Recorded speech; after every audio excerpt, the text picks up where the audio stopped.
네, 안녕하세요. 반갑습니다. 정현석 변호사입니다. 예, 우리 이제 민사소송법 선택형 기출문제 푸는 시간 오늘 개강이고요. 반갑고요. 이제 민법이 이제 가족법 남겨놓고 있는데 민법 들으시는 분들 고생 많이 했죠. 예, 보강이 너무 많아져서 민소법은 좀 안 그러도록 할 것 같고요.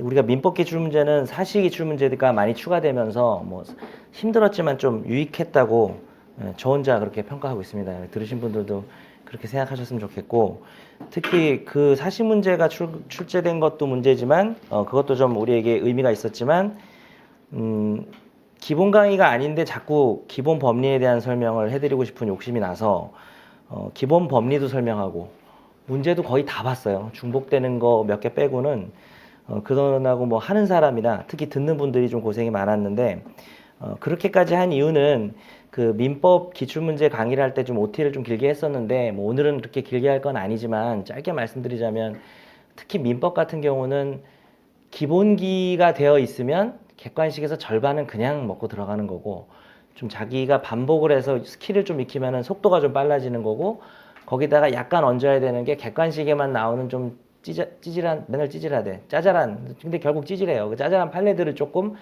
조문들을 조금 끼얹는 정도 요렇게 해서 이제 요리가 완성된다고 말씀을 드렸고 그러다 보니 객관식 강의지만 자꾸 기본기 얘기를 안 할 수가 없었어요. 그래서 기본 법리 얘기를 하고 싶고 자꾸 그 4월에 개강하는 저의 그 종합반 기본 강의를 들어달라고 막 간접 광고를 포함하고 있습니다. 막 그러면서 자꾸 강의 광고하고 그랬어요. 근데 정말로 진심으로 뭐 강의 광고 하려는 목적이 정말 있긴 있었던 것 같은데 거의 없고 기본기가 없는 상태에서 객관식 강의를 해봐야 지식만 길게 나열해서 되게 비효율적이 됩니다. 그래서 객관식은 좀 상당히 효율적으로 해야 되기 때문에 다만 그런 말씀을 드렸어요. 민법 기본기가 없는 상태에서 일단 이번 이 시기에 내가 객관식을 듣기로 했다면은 저 부분이 되게 기본기가 중요하겠구나라는 식으로 체크라도 잘 해놓으셔서 나중에 조금 뭐 보완을 해야 되겠다.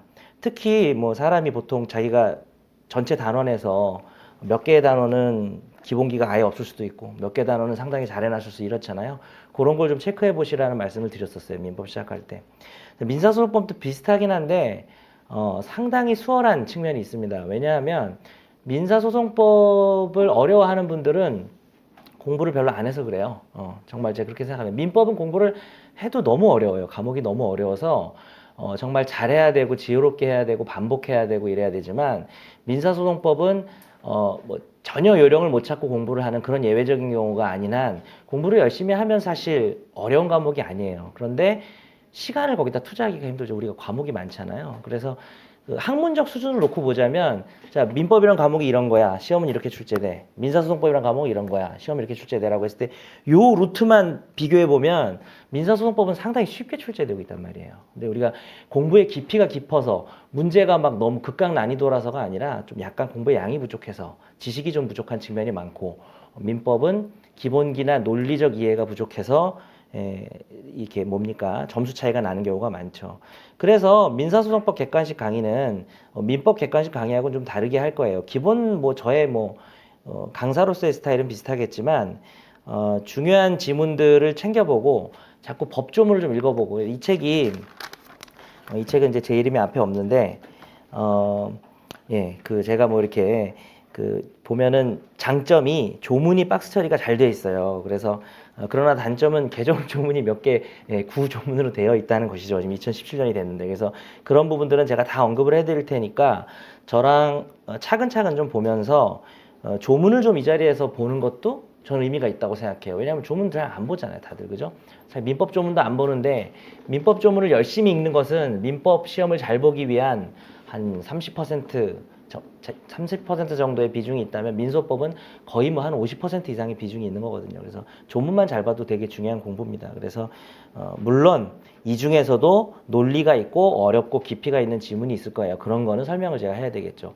특히 집행법과 연결이 된다든지 민법의 채권자 대의, 채권자 취소와 연결된다든지 하는 부분들, 소의 이익, 기판력, 그 다음에 뭐 다수당사자, 청구의 병합 이런 부분들은 당연히 설명이 필요합니다. 그런 부분들은 역시 민법 했던 것처럼 설명을 하겠지만 상대적으로 그런 부분들이 설명이 상당히 적을 것입니다. 그래서 뭐 지치지 않고 최대한 많은 지문을 챙겨보는 시간으로 갖도록 하겠습니다. 그리고 필요에 따라서는 제가 깊은 수준이 있는 논의가 아니어도 좀 깔끔하게 정리해야 될 부분들에 대해서는 다음 시간, 뭐 내일부터는 좀 오늘 수업한 내용에 대해서는 제가 조금 이 속도나 이런 걸 좀 보고 내일부터는 조금 이렇게 제가 프린트를 나눠드리거나 필기를 조금 충실하게 해드리는 방법으로 하겠습니다.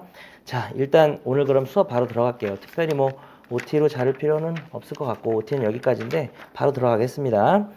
자, 여러분 교과서 문제집 2페이지 펼게요. 자, 2페이지 같은 문제는 공부를 몇 초 정도 해야 될까요? 한 10초 정도 하고 넘어가는 거예요. 민사소송 법 규정이 효력 규정과 훈시 규정이 있는데 민사소송뿐만이 아닙니다. 우리 법들이라는 게 특히 절차법에서는 절차법은 일일이 지킬 수 없으니까 훈시 규정 같은 게 있는데요.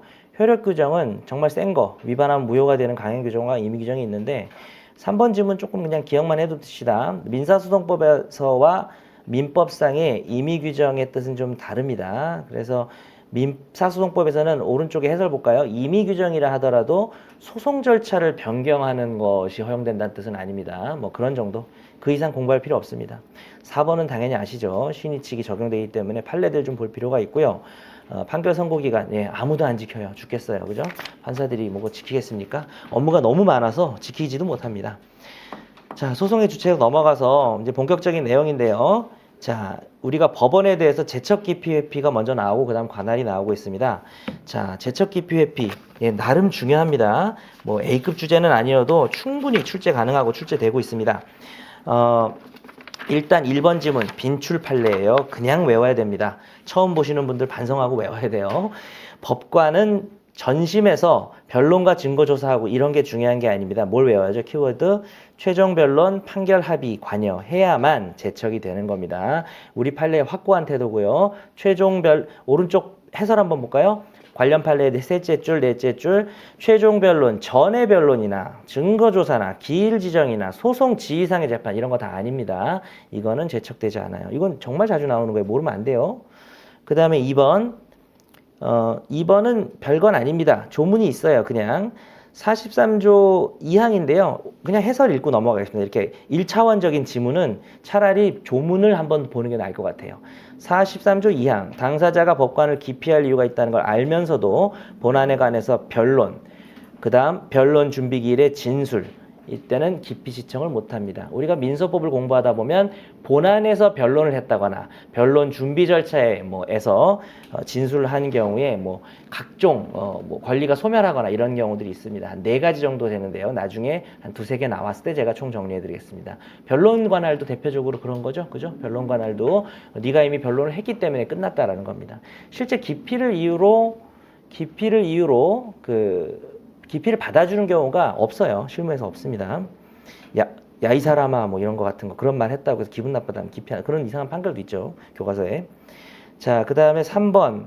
합의체의 구성원인 법관의 제척에 대해서 법관이 소속한 법원의 합의부에서 결정으로 재판한다는 것도 오른쪽 46조 1항입니다. 누가 결정해요? 걔가 속한 합의부에서 정합니다. 그 법관에 소속한 3명 있는데 그 중에 한 놈이 기피나 제척을 당하면 신청을 당하면 합의부에서 하는 거죠. 예. 아주 심각하지 않으면 제척 사유가 아니면 그러니까 거의 안 해주는 거예요. 여러분 제척은 신청을 해요? 신청이 없어요?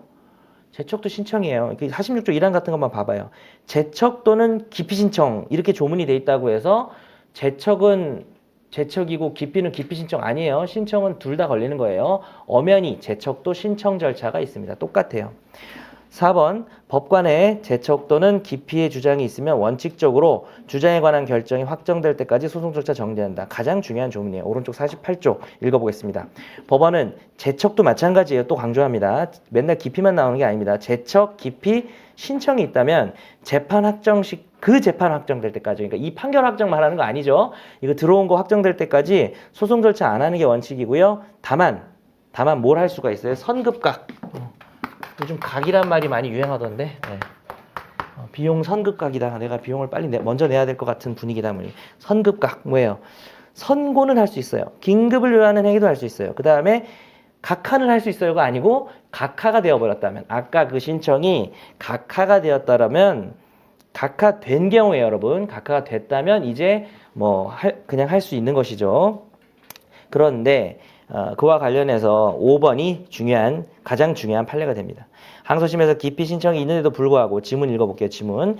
본안 소송 절차를 정지하지 않고 잘못했죠. 절차를 진행시킨 경우가 분명히 잘못했어요.